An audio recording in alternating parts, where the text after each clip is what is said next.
मुगल सम्राट अकबर का शासनकाल अपने न्याय और बुद्धिमत्ता के लिए प्रसिद्ध था। उनकी राजधानी आगरा न केवल व्यापार का केंद्र थी, बल्कि सुरक्षा के लिए भी अद्वितीय मानी जाती थी। महल के चारों ओर ऊंची दीवारें, सख्त पहरेदार और गुप्त मार्ग थे, जिनके बारे में बहुत कम लोग जानते थे।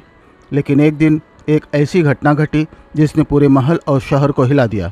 महल के खजाने से कीमती रत्न, सोना और चांदी की चीज़ें गायब होने लगी। यह घटना इतनी अजीब थी कि कोई भी समझ नहीं पा रहा था कि चोरी कैसे हो रही है। महल के पहरेदारों का कहना था कि न तो किसी को महल के अंदर आते देखा गया और न ही बाहर जाते।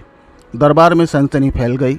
कुछ लोगों ने सोचा कि यह कोई जादुई शक्ति का काम है, जबकि अन्य ने इसे महल के किसी अंदरूनी व्यक्ति की साजिश बताया। अकबर ने तुरंत बीरबल को इस रहस्यमयी घटना की जांच करने का आदेश दिया। बीरबल ने ध्यानपूर्वक सारी घटनाओं का अध्ययन किया और महल के पहरेदारों से विस्तार से इसकी जानकारी ली। बीरबल को महसूस हुआ कि यह कोई साधारण चोरी नहीं हो सकती, क्योंकि न तो कोई सुराग था, न ही कोई संकेत। बीरबल ने चोरी की हर रात का बारीकी से अध्ययन करने का निश्चय किया। उन्होंने पहरेदारों को रात में सावधान रहने का आदेश दिया और खुद भी हर रात महल के विभिन्न हिस्सों में निगरानी करने लगे। कई रातें बीत गईं, लेकिन चोरों का कोई अता पता नहीं चला। बीरबल की उत्सुकता बढ़ने लगी, क्योंकि चोरी लगातार हो रही थी और हर बार चोरी के तरीके में कोई अंतर नहीं था।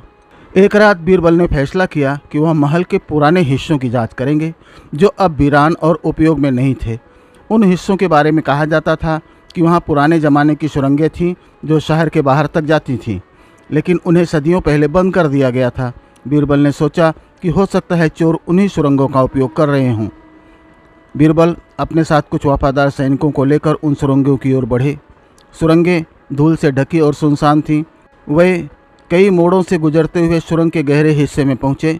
अचानक बीरबल को एक जगह ज़मीन थोड़ी ढीली महसूस हुई। उन्होंने सैनिकों को खुदाई करने का आदेश दिया। कुछ ही देर में वहाँ एक नई खुदाई की हुई सुरंग मिली, जो सीधे महल के खजाने वाले कक्ष की ओर जाती थी। बीरबल समझ गए कि यही वह रास्ता है जिससे चोर अंदर आते हैं। अब उनकी योजना थी कि चोरों को रंगे हाथों पकड़ा जाए। अगली रात बीरबल ने खुद और सैनिकों को सुरंग के अंदर छिपा दिया। उन्होंने धैर्यपूर्वक इंतजार किया। आधी रात को सुरंग के दूसरी तरफ से हल्की आवाज़ें सुनाई देने लगीं। कुछ ही देर में 4-5 चोर सुरंग के रास्ते से निकलकर खजाने के कमरे की ओर बढ़ने लगे। बीरबल और उसके सैनिकों ने चुपचाप उनका पीछा किया। जब चोर खजाने के पास पहुंचे और अपना काम शुरू किया, तभी बीरबल ने अचानक उन पर हमला कर दिया। चोरों को ऐसा बिल्कुल भी अंदाज़ा नहीं था कि वह पकड़े जाएंगे।